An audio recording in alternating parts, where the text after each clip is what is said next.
Bonjour à toutes, bonjour à tous. C'est avec un très grand bonheur que nous vous retrouvons ce dimanche matin pour la suite de nos émissions que nous consacrons aux émotions et à la manière de les gérer.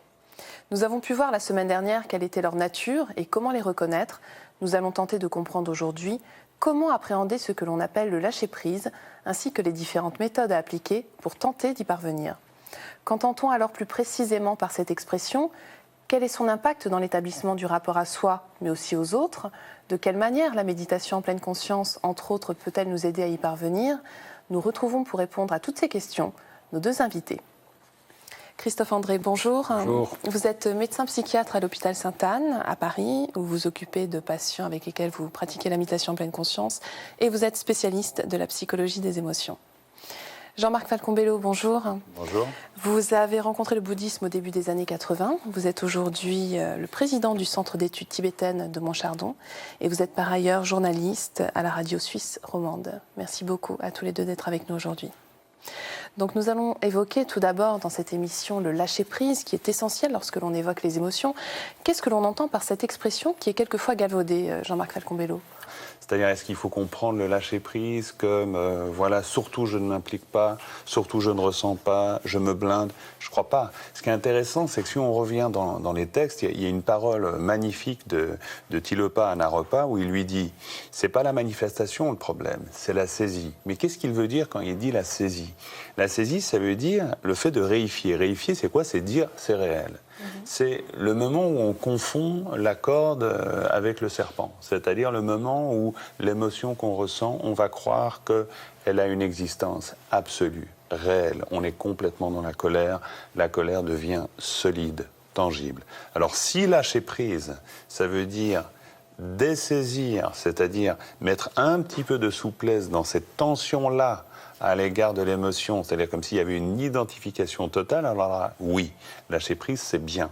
Si lâcher prise, ça veut dire faire en sorte de ne pas ressentir, et puis imaginer que l'on est hors des émotions alors qu'on ne les sent pas et que l'on ne les voit pas, alors là, au contraire, je crois que ça développerait une forme de dichotomie qui pourrait devenir un peu dangereuse entre soi et les émotions. C'est-à-dire on serait dans une idée de ce que l'on est, une idée du soi, plutôt que d'être.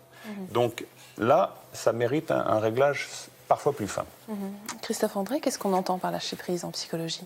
Alors, pour nous, le lâcher-prise, c'est une voie du juste milieu en réalité. C'est-à-dire que lorsqu'on observe les stratégies spontanées de régulation émotionnelle, comment s'y prennent les humains en général pour faire avec leurs émotions, on voit qu'il y a deux extrêmes.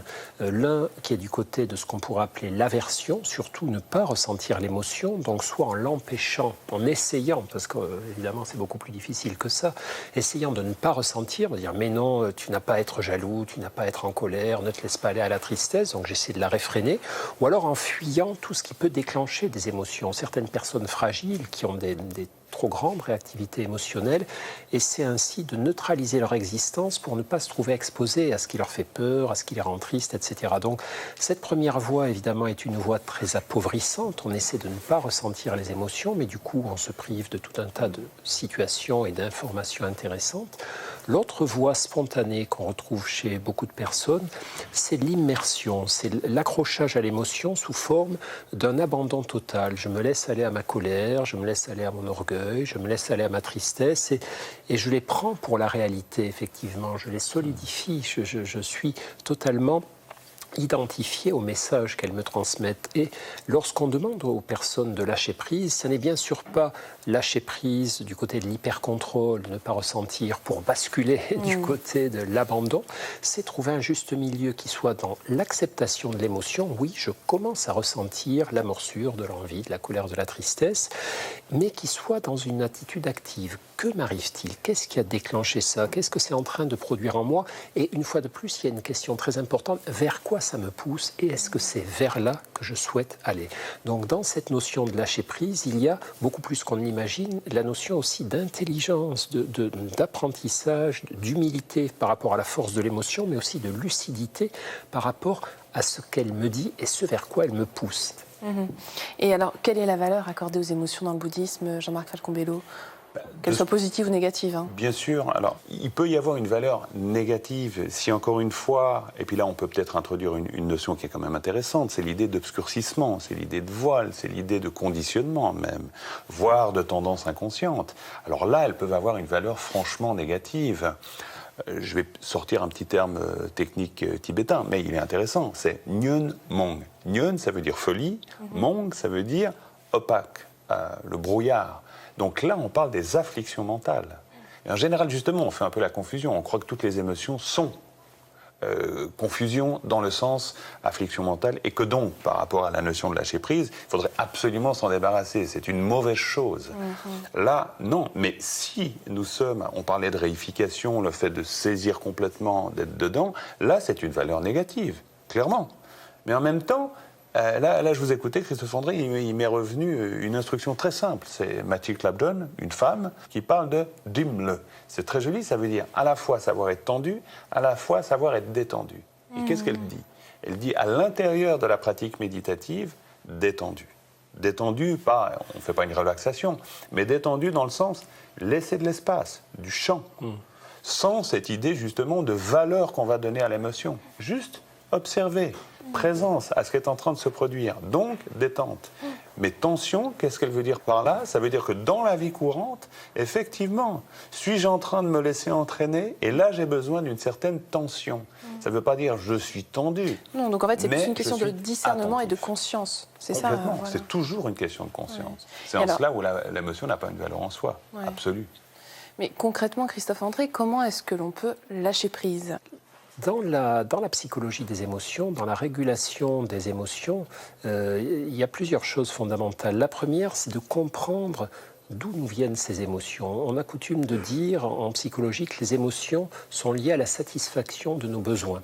Lorsque je ressens une émotion agréable, c'est qu'un de mes besoins est en train d'être satisfait. Et lorsque je ressens une émotion désagréable, c'est qu'un de mes besoins n'est pas satisfait, que je m'en éloigne. Et c'est là où c'est compliqué, parce que parfois je peux ressentir des émotions désagréables parce que certains de mes besoins ne sont pas satisfaits, et c'est tant mieux. Si mes besoins, c'est des besoins de reconnaissance extrême, de domination sur les autres, je vais être déçu quand je n'y arriverai pas, mais c'est très bien. C'est pour ça que parfois certaines émotions, certains ressentis négatifs, comme la culpabilité, peuvent avoir du bon, peuvent aussi avoir du mauvais. Et c'est pourquoi aussi certains ressentis émotionnels agréables et positifs, comme la fierté, etc., sont problématiques parce qu'ils témoignent d'un besoin de reconnaissance, de domination. Donc la première des choses, c'est d'apprendre à observer ma vie. Ce qu'on appelle l'auto-observation en psychologie des émotions, c'est fondamental. On demande à nos patients de tenir un petit carnet en notant tous les moments de la journée où il y a eu des oscillations émotionnelles qui les ont frappés, qu'ils ont pu noter. De regarder à ce moment-là qu'est-ce qu'ils étaient en train de faire et de chercher à voir qu'est-ce qui s'est passé, quel besoin a été ou n'a pas été satisfait, qu'est-ce qu'ils peuvent en penser, est-ce que c'est comme ça qu'ils voudraient que leur vie se déroule ou est-ce qu'ils voudraient corriger un petit peu ça. Mais c'est vrai que c'est un peu fastidieux et c'est un peu au ras des pâquerettes, la régulation des émotions. On ne peut pas décider d'un coup, maintenant je vais être très zen, maintenant je ne vais plus m'énerver, maintenant ça ne marche pas comme ça. On peut désirer aller vers ça, mais après il va falloir se mettre au boulot, observer tous les moments où ça dérape, s'interroger régulièrement, travailler aussi, on en parlera peut-être tout à l'heure, avec cette fameuse pleine conscience qui est une sorte de laboratoire de notre conscience, de notre esprit, dans lequel on va observer attentivement, calmement et sans juger, comme vous disiez, nos émotions et tout ce qui va avec elles. Donc, vous voyez, c'est un ensemble très vaste, tout ce qu'on appelle la psychologie des émotions, très vaste et très passionnant. Mais finalement, ça nous ramène aussi à la question de l'identification et de notre rapport à nous-mêmes, mais aussi aux autres, Jean-Marc Falcon-Bello, non? Oui, c'est pour ça qu'il ne faudrait surtout pas croire qu'il faut comme cela se débarrasser des émotions, parce que finalement, peut-être du point de vue bouddhiste, ce qui est intéressant, c'est qu'on ne fait pas cette différence entre l'individu et l'émotion. On pourrait dire que nous sommes des états de conscience, sans cesse changeants. C'est vraiment l'idée, et d'ailleurs en psychologie bouddhiste, on parlera du continuum de la conscience, ou du flot de conscience, pour dire que c'est mouvant. C'est un processus changeant. C'est intéressant de vous entendre dire à vos patients, notez ce qui est en train de se produire.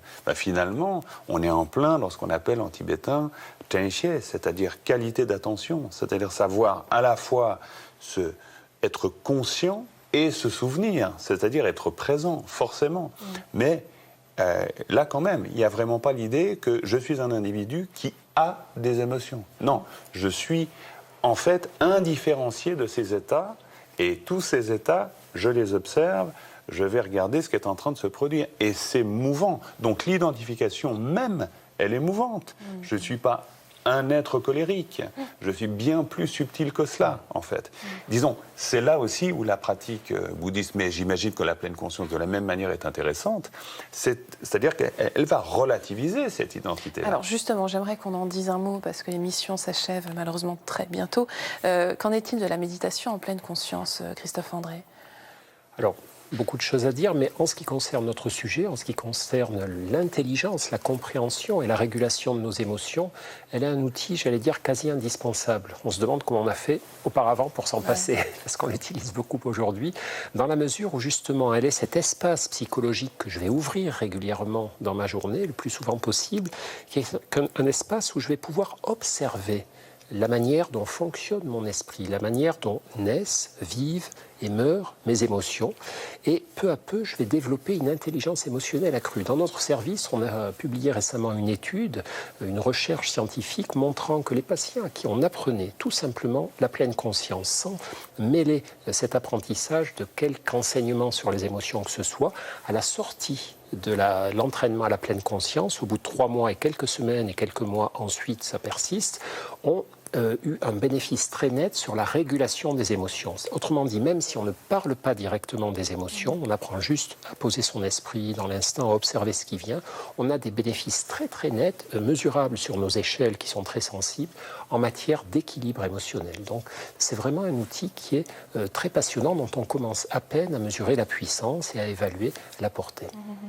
Et pour conclure, Jean-Marc Falcon-Bello, est-ce qu'il y a d'autres formes de méditation peut-être qui peuvent nous aider à lâcher prise, entre autres ? Alors bien sûr, toutes les techniques du calme mental qui sont directement peut-être à l'origine aussi des travaux de pleine conscience, qui visent effectivement à créer cet espace. Alors après, il y a tout un domaine qui est beaucoup plus vaste, même je dirais beaucoup plus riche, et qui est d'ailleurs directement lié, vous disiez, les émotions qui naissent, qui vivent et qui meurent. Alors c'est intéressant parce que dans des vieux textes, on parle justement de Chung Nejosum, ça veut dire pareil, les phénomènes mentaux ou les émotions qui naissent, qui se disposent et qui vont finir.